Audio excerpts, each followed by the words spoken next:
Morning. क्या आप जानते हैं कि दुखों की, ग्रीफ की, सैडनेस की वजह क्या होती है?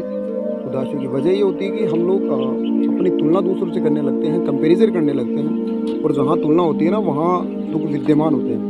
तो तुलना से जितना बचेंगे ना, उतना जीवन सुखी रहेगा।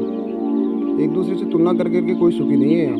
मतलब राजा महाराजा हुए वो भी सुखी नहीं थे, और आज हम आम मानव है वो भी सुखी नहीं है। वैसे कुछ भी कर लो जीवन में। कल तक जिनके पास साइकिल नहीं थी उनको साइकिल मिल गई, आज उनको फिर बाइक चाहिए।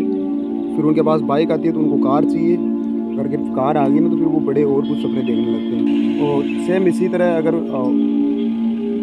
शादी हो गई है तो फिर बच्चे, और बच्चे हो गए हैं तो फिर अगर बेटी हो रही है तो बेटा चाहिए, अगर बेटे बेटे हो रहे हैं तो बेटी चाहिए, और अगर बेटे बेटे हो भी गए हैं तो वो हर क्लास में अव्वल आने चाहिए, तो उसे कम्पीट करने चाहिए। और उसके बाद वो पढ़ लिख करके कोई अच्छी जॉब भी लगनी चाहिए, और अच्छी जॉब लग जाती है तो उससे भी अच्छी जॉब लगनी चाहिए, हाई क्वालिटी की, जिसमें बहुत पैसा मिलता हो, घूसखोरी ज़्यादा हो। फिर अगर रहने को घर नहीं है तो फिर एक अगर छोटा मोटा घर है भी तो फिर एक बंगला चाहिए बड़ा। मतलब इस तरह आकांक्षाएं बढ़ती रहती है, और वो लोगों को देख करके होती है कि मेरे पास ऐसा नहीं है, मेरे पड़ोसी के पास है, मेरे रिश्तेदारों के पास है, या फलाने व्यक्ति के पास है। तो उनको देख देख करके, और क्या वास्तव में वो लोग सुखी हैं? सुख की अलग परिभाषा होती है, डिफिनेशंस होती है। संसाधनों से सुख अर्जित नहीं किया जा सकता।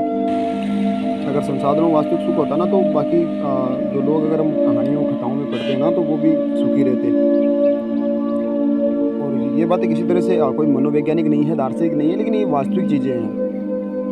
अगर महलों में वहाँ सुख सुविधाएं होने के बावजूद अगर वो लोग सुखी नहीं थे, किसी को भी हम सुन लेते हैं, उनके बारे में पढ़ते हैं, अध्ययन करते हैं, तो सारी चीज़ें ऐसी हैं।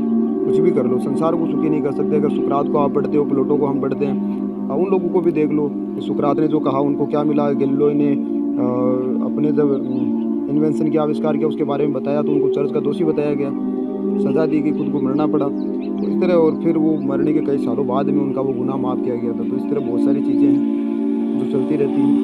तो वास्तव में ये चीज़ें यहीं पर आकर के मतलब रुक जाती है कि जब आप कंपैरिजन करते हो ना, तो वहाँ दुख उत्पन्न होना स्वाभाविक होता है। लेकिन हम जहाँ है जैसी परिस्थिति में जी रहे हैं, मगर जैसे जीव जंतु या पशु पक्षी अपने आप में प्रसन्न रहते हैं, या प्रकृति के अंतर्गत में जहाँ खड़ा हूँ वो प्रसन्न है। उनको क्या चाहिए होता है? उनको दो वक्त की अगर खाने को खाना मिल गया और पीने को पानी मिल गया, वो प्रसन्न है, सुखी है, वो लालसाएं नहीं करते। और इंसान दुखी इसलिए भी है क्योंकि वो पेट भरने का नहीं, पेटी भरने का ध्यान रखता है। तो इन तुलनाओं से बचें कि उसके पास ये है, उसका इस जल्दी इतनी ज़िंदगी में ये हो गया। जीवन बहुत बड़ा होता है वास्तव में। ऐसा नहीं है कि आप अर्जित कर लो। बहुत सारे लोग थे जो शुरू-शुरू में बहुत कुछ बनना चाहते थे, नहीं बने, और फिर आखिरी जीवन में जाकर के बहुत कुछ अच्छा करके चले गए, अंत समय में जाकर के चले गए। तो ऐसी चीज़ें भी है। ज्योतिबा फुले को आप पढ़ते होगे, बड़े शिक्षित थे, उन्होंने देखो फिर अंत तक क्या किया था ना, तो ऐसे